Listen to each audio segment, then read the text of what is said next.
Assalamualaikum warahmatullahi wabarakatuh. Selamat siang, salam sejahtera untuk kita semua.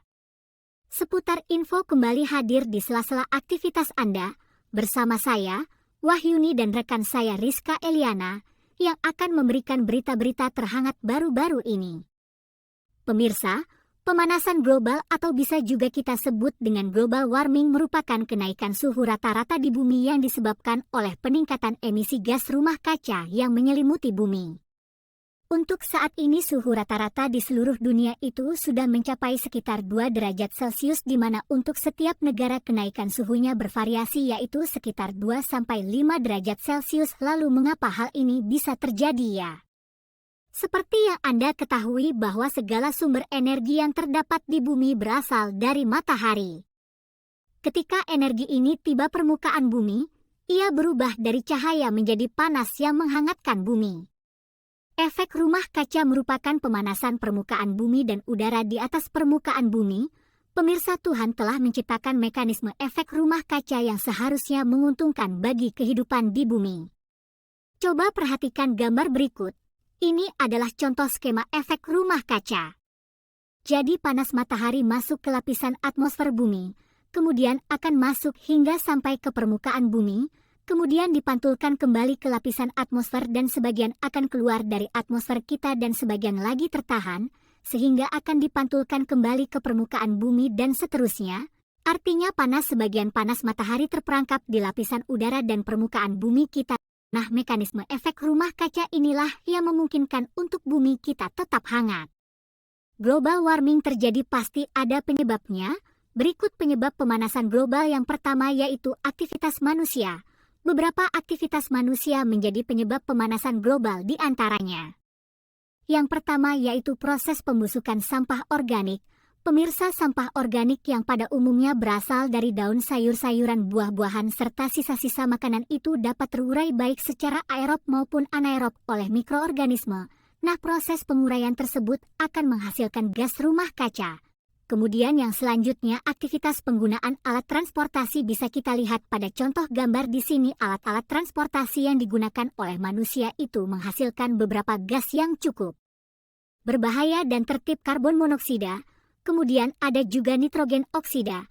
Kemudian belerang oksida, gas-gas yang dihasilkan oleh alat transportasi ini akan bereaksi dengan oksigen di atmosfer membentuk gas rumah kaca.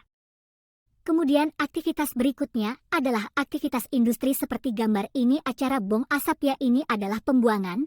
Nah, udara pembakaran pabrik-pabrik industri yang mana kita ketahui bahwasanya hampir sebagian besar pabrik-pabrik industri tersebut menggunakan bahan bakar fosil yang mana baik pembakaran sempurnanya ataupun pembakaran tidak sempurna, yaitu akan menghasilkan CO2 atau karbon dioksida. Dengan ada penebangan hutan, jelas di sini kita ketahui bahwasanya hutan atau tanaman pohon-pohon itu memiliki fungsi menyerap karbon dioksida yang mana karbon dioksida tersebut akan digunakan pada proses fotosintesis yang mana akan menghasilkan oksigen. Nah, ketika hutan kita tebang maka jumlah tanaman yang harusnya menyerap karbon dioksida itu berkurang sehingga karbon dioksida yang berada pada udara dan lapisan atmosfer kita akan meningkat. Kemudian pertanian dan peternakan ini juga sama. Pertanian dan peternakan sebagian besar akan melewati fase pembusukan baik persiapan penanaman sesaat penanaman, pemupukan, bahkan setelah panennya pun akan ada proses pembusukan. Nah, proses pembusukan disinilah yang akan menghasilkan emisi metana yang termasuk sebagai gas rumah kaca. Halo semuanya. Selamat siang, salam sejahtera. Saya Rizka di sini sebagai presenter akan membawakan berita tentang pemanasan global. Dampak dari pemanasan global yang pertama yaitu berkurangnya volume es di kutub selatan. Lubang ozon di kutub selatan itu terlihat semakin membesar sehingga suhunya meningkat. Nah, peningkatan suhu ini menyebabkan es di kutub selatan meleleh atau mencair. Kemudian dampak berikutnya yaitu tenggelamnya pulau-pulau kecil. Nah, mencairnya es di kutub selatan itu akan meningkatkan permukaan air laut sehingga daratan akan berkurang dan pulau-pulau kecil terancam untuk tenggelam. Kemudian dampak berikutnya yaitu terganggunya lingkungan hutan bakau. Kemudian ada juga pemutihan terumbu karang yang mana kenaikan suhu laut akan berdampak terhadap terumbu karang, bahkan terumbu karang akan terancam mati. Nah, ketika terumbu karang mati maka terumbu karang akan mengalami proses yang disebut dengan coral bleaching sehingga warnanya akan tampak putih seperti kapur. Kemudian dampak berikutnya itu perubahan iklim. Nah, lubang ozon yang semakin membesar itu akan menyebabkan sinar UV itu dapat menembus lapisan atmosfer kita sehingga hal ini akan menyebabkan suhu meningkat. Peningkatan suhu ini akan berdampak terhadap perubahan arah angin. Perubahan arah angin ini akan berimbas kepada pergeseran musim klaim menyebabkan kenapa di Indonesia khususnya saat ini saat musim kemarau terjadi hujan dan sebaliknya ketika musim hujan ternyata kekeringan. Ini adalah salah satu dampak akibat pemanasan global. Kemudian selanjutnya berkurangnya spesies flora dan fauna. Pemirsa, tidak semua tanaman, semua hewan itu dapat beradaptasi terhadap perubahan cuaca ekstrim sehingga beberapa spesies yang tidak bisa beradaptasi dengan perubahan cuaca ekstrim itu akan mengalami kepunahan. Kemudian hujan asam. Nah, hujan asam di sini bukan hujan yang rasanya asam, karena memang hujan asam di sini baik dari warna dan rasa tidak jauh berbeda dengan hujan pada umumnya, namun yang membedakan di sini adalah pH hujan asam di sini kurang dari 5,7 dan hujan asam ini sangat berbahaya buat pernapasan kita. Bahkan ini juga bersifat merusak tanaman termasuk merusak bangunan-bangunan yang terbuat dari logam besi. Lalu bagaimana cara penanggulangan pemanasan global? Ada beberapa langkah atau cara yang bisa kita lakukan dalam rangka penanggulangan pemanasan global. Yang pertama yaitu bisa kita lakukan dengan menghemat energi.